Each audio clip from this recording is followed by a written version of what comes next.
Assalamualaikum warahmatullahi wabarakatuh. Perkenalkan, nama saya Saira Irawati. Hari ini saya ingin menyampaikan materi tentang sediaan semi-solid. Pengertian sediaan semi-solid. Sediaan semi-solid adalah sediaan setengah padat yang digunakan untuk pemakaian luar diaplikasikan pada kulit atau membran mukosa.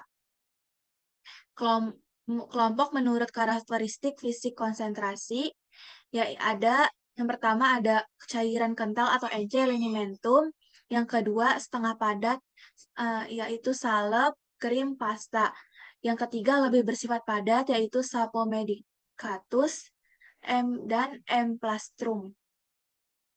Yang pertama, kita akan membahas tentang limentum. Linimentum adalah sediaan kental atau cair yang dioleskan pada kulit mengandung analgetik dan bersifat melemaskan otot atau menghangatkan.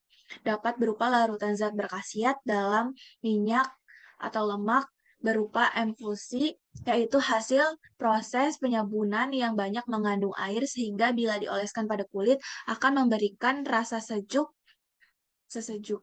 Limentum tidak digunakan pada kulit luka atau kulit terbuka. Penggunaan alimentum yang pertama, zat yang ditambahkan padanya diresorpsi lebih cepat.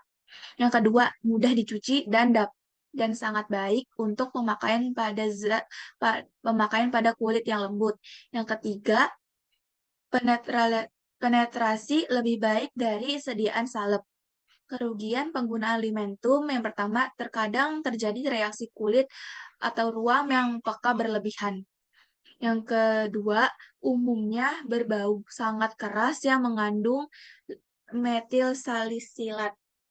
Yang ketiga, hati-hati jika terkena anak-anak. Yang kedua, tentang ungentum atau salep. Menurut Farmakope Indonesia edisi ketiga, salep adalah sediaan setengah padat yang mudah dioleskan dan digunakan sebagai obat luar. Sedangkan menurut Farmakope Indonesia edisi keempat, salep adalah setengah padat ditunjukkan untuk pemakaian topikal selaput, kulit atau selaput. Syarat salep, yang pertama, pemberian tidak boleh tengik. Yang kedua, kadar untuk salep yang mengandung obat keras dan narkotika kadar bahan obat tidak lebih dari 10%. Yang ketiga, dasar salep stabil, lunak, halus, homogen, cocok, mudah dipakai, dapat terdistribusi secara merata, pH netral, tidak merangsang kulit, serta tidak meninggalkan bercak pada kulit. Yang keempat, homogen. Dioleskan pada kaca atau bahan transparan. Yang kelima, penandaan pada etiket tertera obat luar. Salep. Yang pertama ada basis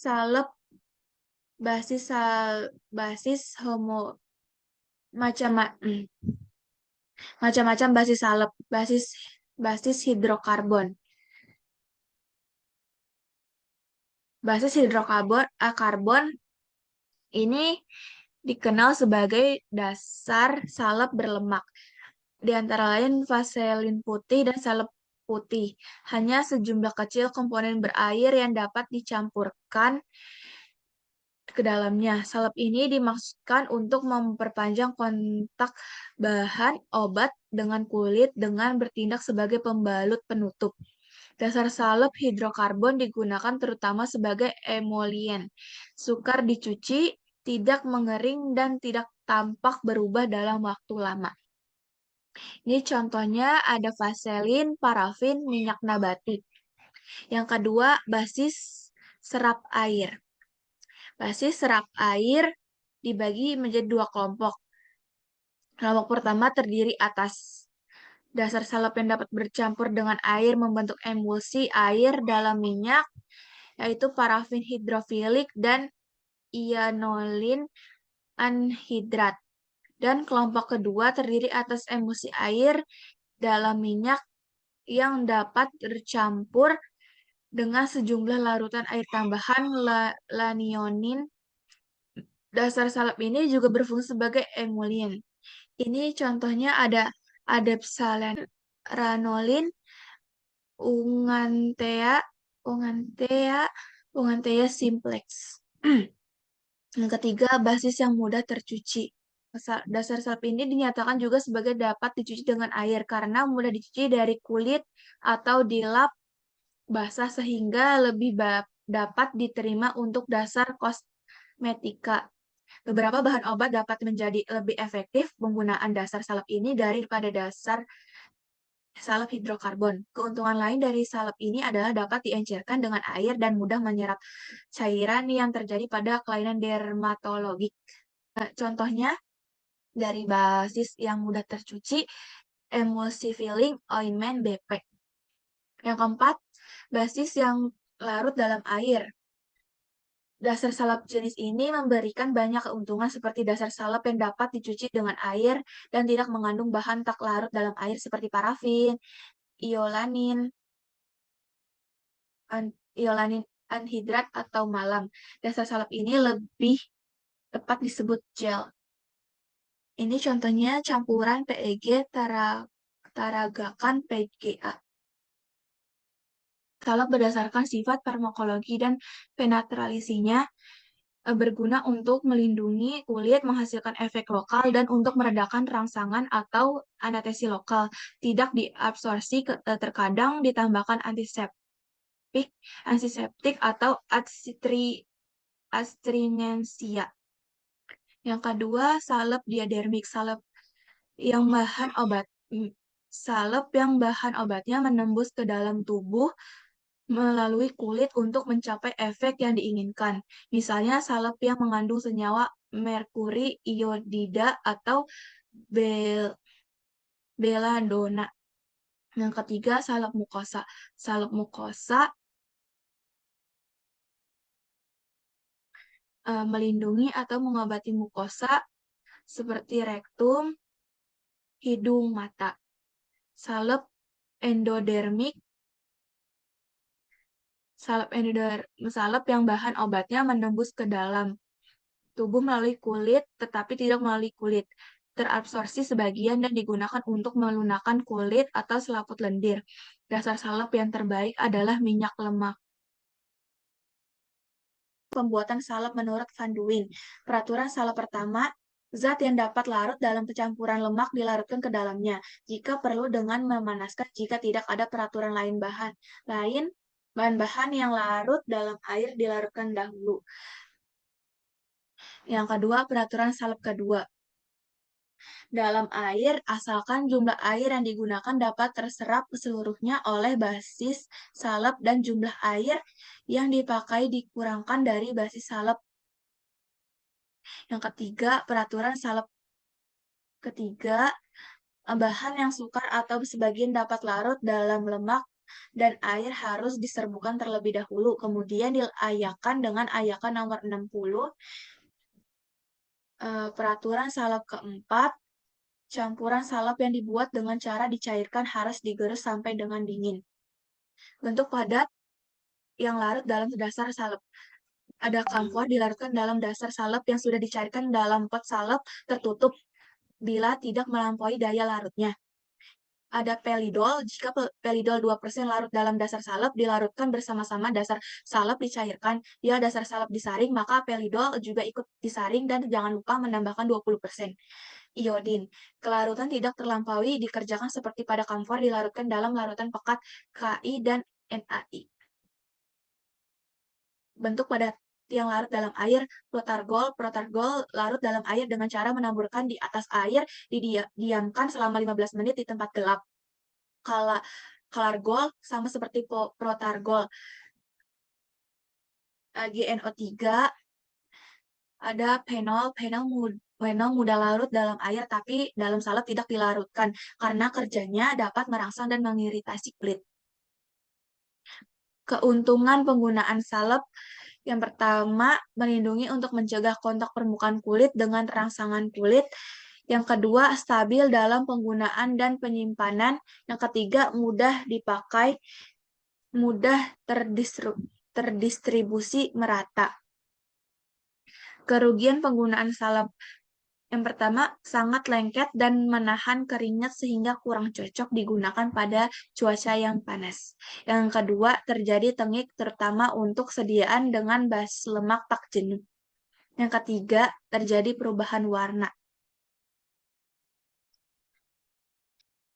Yang ketiga, krim.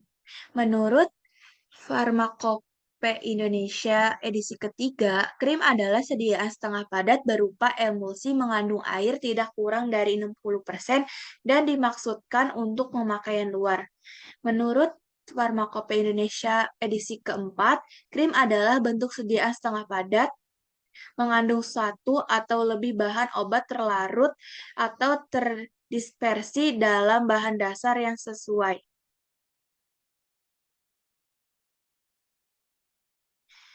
Krim penggunaannya terapi antiseptik, antibiotik, anti radang, dan lain-lain. Kosmetika, pembersih, pemutih, pencuci, dan lain-lain. Tipe krim ada dua, yaitu krim dalam minyak dan minyak dalam air. Komposisi krim. Komposisi bahan, basis minyak dan air, fase minyak dan fase air, ekspien lain atau pengawet, antioksidan, dan lain-lain. Komponen fase minyak, bahan obat larut minyak, bahan setengah padat, yaitu vaselin, parasolid, asam stearat, setila alkohol, sera, eh, ada antioksidan, pengawet atau larut minyak, komponen fase air, bahan obat larut air, Aquades. Ekspien yang umum digunakan antioksidan itu BHT atau BHA. Pengawet metil paraben, propil paraben, Na-benzoat, dan lain-lain. Bahan yang sering digunakan sebagai basis krim. Tipe minyak dalam air, sabun monovalen, teaserat, Na-serat, K-serat, amonium serat, surfaktan, Twen, Na-luigel sulfat, kuning telur, CMC, emulgit. Tipe air dalam minyak, sabun, polivalen, surfaktan, span, depsalan, salen, sera, kolesterol. Keuntungan penggunaan krim yang pertama praktis, mudah dibersihkan atau dicuci, tidak lengket terutama pada tipe minyak dalam air. Yang keempat, digunakan sebagai kosmetik. Yang kerugian penggunaan krim. Yang pertama, susah dalam pembuatannya karena harus dalam keadaan panas. Yang kedua, mudah kering dan mudah rusak khususnya pada tipe air dalam minyak. Yang ketiga, gampang pecah disebabkan dalam pembuatan formula tidak panas. Yang keempat, ada pasta.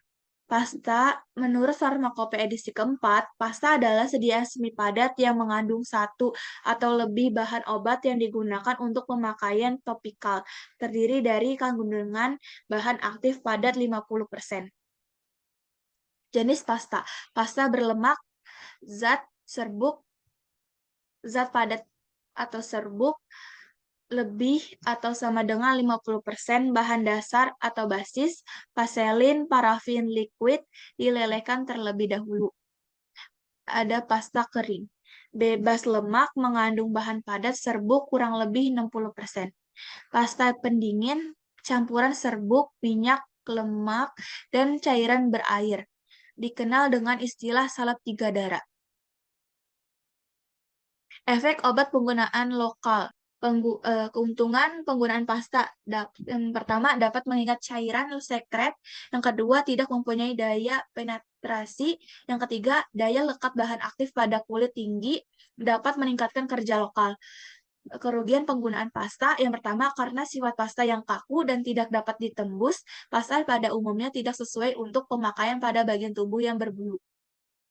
Yang kedua, dapat mengeringkan kulit dan merusak lapisan kulit epidermis. Yang ketiga, dapat menyebabkan iritasi kulit. Yang keempat, dan dibahas, menurut Farmakope Indonesia edisi keempat, gel kadang-kadang disebut jelly. Merupakan sistem semi padat terdiri dari suspensi yang dibuat dari partikel anorganik yang kecil atau molekul organik yang besar. Terpenetrasi oleh suatu cairan, umumnya jernih dan transparan.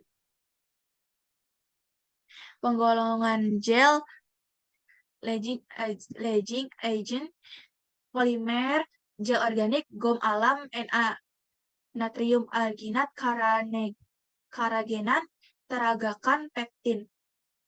Defirat selulosa, polimer sintetis karbomer, polyethylene gelling oil, koloid padat terdispersi, MCC, surfaktan, golongan lain, waxing. Keuntungan penggunaan gel. Yang pertama, efek pendingin saat digunakan, daya lekat tinggi yang tidak menyumbat pori, mudah dicuci dengan air, penyebaran di kulit cukup baik. Kerugian penggunaan gel. Untuk hidrogel harus menggunakan zat aktif yang larut di dalam air. Golongan ester dapat mengganggu kejernihan. Jika mengandung alkohol, kadar yang tinggi akan perih.